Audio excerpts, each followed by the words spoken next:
오늘 우리에게 주시는 하나님 말씀은 민수기 29장 13절부터 16절까지 말씀입니다. 넉절 말씀인데요. 우리 함께 한 목소리로 합독하겠습니다. 시작. 너희 번제로 여호와께 향기로운 화제를 드리되 수송아지 13마리와 순양 2마리와 1년 된 순양 14마리를 다 흠없는 것으로 드릴 것이며 그 소재로는 고운 가루에 기름을 섞어서 수송아지 13마리에는 각기 10분의 3이요 순양 2마리에는 각기 10분의 2요 어린 양 14마리에는 각기 10분의 1을 드릴 것이며 상번제와 그 소재와 그 전제 외에 수렴소 1마리를 속죄제로 드릴 것이니라. 네.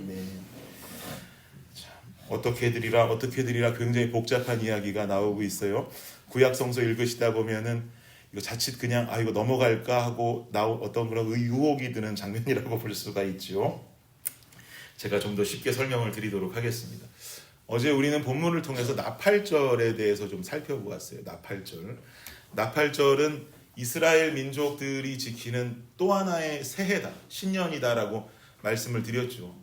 많은 유대인들, 현대 유대인들은 1월 1일을 새해라고 지키는 사람들도 있지만 전통적인 유대인들의 경우는 7월 1일, 음력 7월 1일을 그들의 또 다른 새해다라고 여기며 산다라고 제가 어제 말씀을 드렸습니다. 그래서 그 나팔절에는 지금까지 인도해 주시고 보호해 주신 하나님의 은혜를 기억하면서 음력 7월 첫날이 되면 이 절기를 지키게 됩니다. 나팔절은 딱 이틀간을 지키게 됩니다. 나팔절을 시작으로 이스라엘 백성들의 한 해가 시작이 되면 그달 보름이 되는 7월 15일부터 일주일 동안 이스라엘 백성들은 아주 중요한 절기를 한 가지 시작하고 지키게 되는데요. 이 절기를 초막절이다라고 부릅니다. 초막절은 출애굽 이후에 광야 생활 속에 이스라엘 백성들을 지켜주신 하나님의 역사와 동행하심을 감사하고 기념하는 절기다라고 보시면 되겠습니다. 이 초막절은 이스라엘 백성들에게 있어서 3대 절기로 손꼽힐 정도로 아주 크고 중요한 절기가 되어지는데요. 현대 유대인들, 지금 이스라엘에 살고 있는 유대인들도 이 초막절기가 되면 예루살렘 통곡의 벽 인근에서 모여가지고 큰 축제가 벌어지고 또 실제로 집 근처에 초막을 짓던지 베란다나 혹은 마당에 초막, 텐트 같은 것을 이렇게 짓고 7일간 그 안에서 생활하고 있는 어떤 전통과 문화가 여전히 있다라고 그럽니다. 생활한다라고 하는 것은 전통적인 극보수적인 유대인들의 경우에는 그 안에서 밥도 지어 먹고 실제로 잠도 자면서 초막절을 그 의미에 그대로 따라 지키기도 하고요. 그렇지 않은 요새 젊은 유대인들의 경우는 자녀들에게 민족적인 교육을 시키기 위해서 초막절기에 초막만 지어놓고 그 안에서 할 수 있는 일들을 만들어가지고 부분적인 어떤 생활을 그 텐트 안에서 즐긴다라고 합니다. 어쨌든 여전히 지켜지고 있는 아주 중요한 절기라고 볼 수 있는 것이죠. 오늘 본문은 이렇게 중요한 절기인 초막절에 드려져야 하는 제사의 예법들에 관해서 지금 설명하고 있는 것이에요. 우리 본문의 13절, 29장 13절을 우리 다시 한번 보시면 13절 말씀 한번 읽어볼까요? 시작. 너희 번제로 여호와께 향기로운 화제를 드리되 수송아지 13마리와 순양 2마리와 1년 된 순양 14마리를 다 흠없는 것으로 드릴 것이며. 초막절이 시작되면 첫째 날 제사드리라는 거예요. 제사를 드리는데 제물로는 수송아지 몇 마리예요? 13마리, 순양 2마리, 1년 된 순양, 그러니까 어린 양을 말하는 것이죠. 어린 순양 14마리를 드리라 라고 지금 기록하고 있죠. 우리가 이 대목에서 집중해야 되는 부분은 몇 마리를 드리는가, 양이 몇 마리인가, 어린 순양이 몇 마리인가, 그리고 이 제물의 종류는 몇 종류인가, 이런 거에 우리가 집중할 필요는 없습니다. 그럼 뭐에 집중해야 되는가? 이어지는 17절 한번 보시겠습니까? 17절 시작. 둘째 날에는 수송아지 12마리와 순양 2마리와 1년 되고 흠없는 순양 14마리를 드릴 것이며. 초막절기 첫째 날에만 제사 드리는 게 아니라는 거죠. 첫째 날 제물을 드리고 제사를 드렸는데 둘째 날이 되니 둘째 날부터는 다른 행사라는 게 아니라 이번에는 수송아지만 한 마리 줄어서 12마리가 되었을 뿐 나머지 제물은 똑같이 둘째 날에도 제물로 드리고 제사해라 이거예요. 그러면 초막절의 제사는 둘째 날로 끝나는 것인가? 20절 보시겠습니까? 20절 시작. 셋째 날에는 숫송아지 11마리와 순양 2마리와 1년 되고 흠없는 순양 14마리를 드릴 것이며, 역시 셋째 날에도 숫송아지 양만 한 마리 더 줄어서 변동이 있을 뿐 다른 제물들의 양은 똑같이 셋째 날도 제물을 바치면서 제사를 드려라 라고 말씀합니다. 첫째 날 제사, 둘째 날 제사, 셋째 날 제사. 초막절기 일주일 중에 절반을 제사 드리라고 하는 거죠. 제사는 여기까지일까? 계속해서 확인하기는 좀 우리가 시간이 오래 걸리니까요. 제가 말씀드리자면 23절, 26절, 29절, 32절을 보면 넷째 날에도, 다섯째 날에도, 여섯째 날에도, 일곱째 날까지 하루도 빠짐없이 계속해서 제물을 드리고 제사를 지내라고 하는 하나님의 명령이 주어지는 것을 발견할 수 있습니다. 첫날부터 일곱째 날, 절기 내내 제물을 바치고 제사를 지내라는 거죠.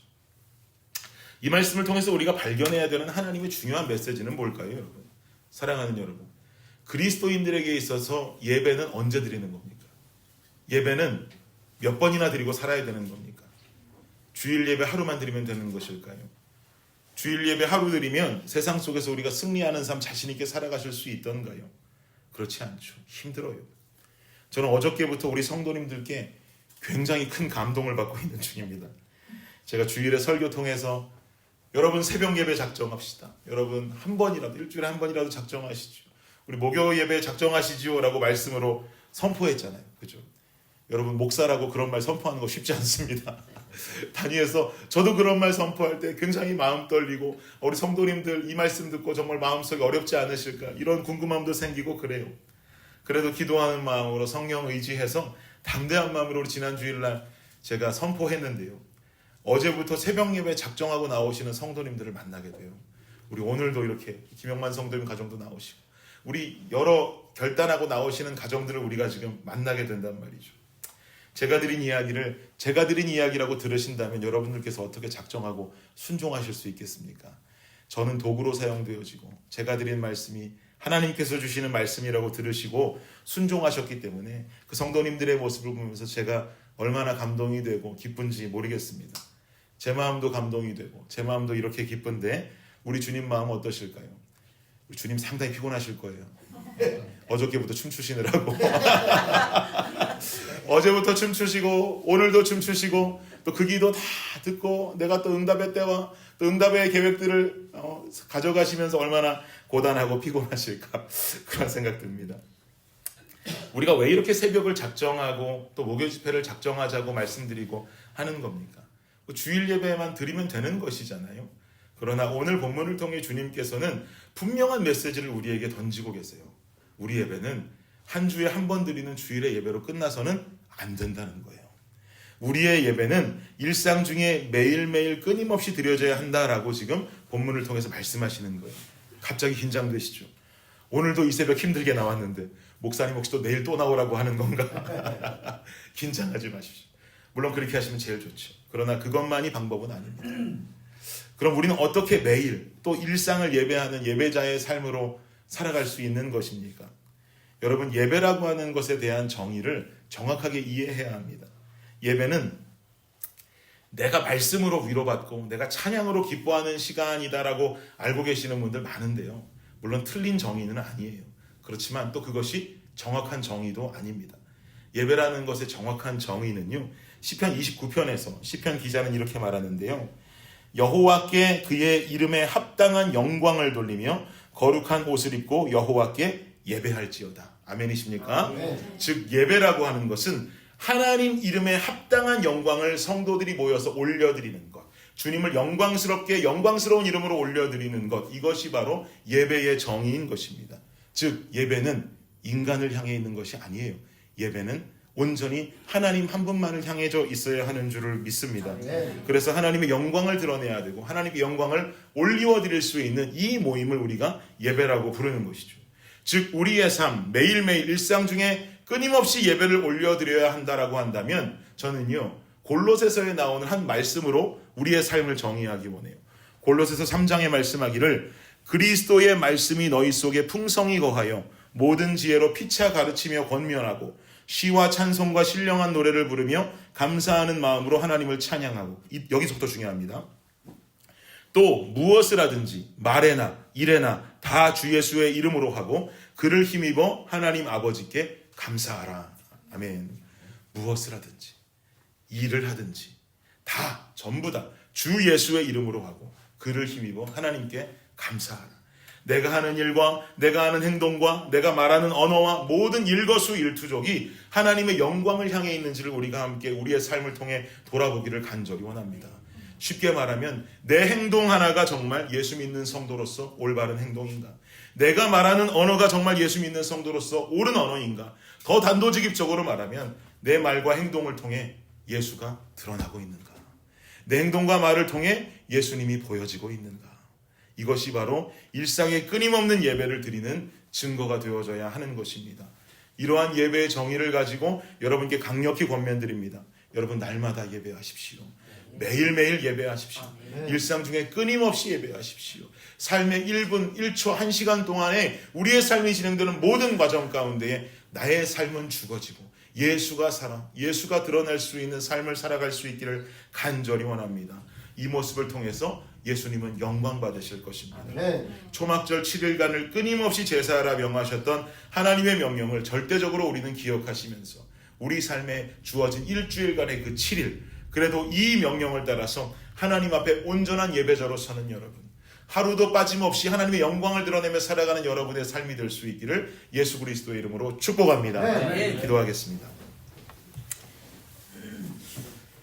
주님 감사합니다. 아버지 하나님, 우리의 삶 가운데 예배는 끊어져서 안 됩니다. 예배는 계속되어져야 합니다. 초막절 7일간 하루도 빠짐없이 예배했던 이스라엘 백성들의 모습, 아버지 하나님, 그리고 지금까지도 그 초막절기를 중요하게 여기고 있는 그 모습과도 같이 주님, 오늘날 우리의 삶 가운데 주님을 예배하고 아버지를 제사하는 이 모든 것들이 끊어지지 아니하고 지속되어질 수 있는 우리의 삶이 되게 하여 주시옵소서. 아멘. 아버지 하나님, 교회 나와 예배하는 것도 중요하나 우리 일상 가운데 일상이 예배의 처소가 되며 주의 영광을 드러내고 삶을 통해, 행동을 통해, 언어를 통해 살아계신 예수 그리스도를 전파하고 나타낼 수 있는 우리의 삶이 되게 하여 주시옵소서. 아멘. 그리함으로 말미암아 우리의 삶을 바라보시며 주님 기뻐하실 우리의 일주일이 될 수 있도록 주님 함께하여 주시옵소서. 아멘. 감사합니다. 예수 그리스도의 이름으로 기도드립니다. 아멘. 아멘.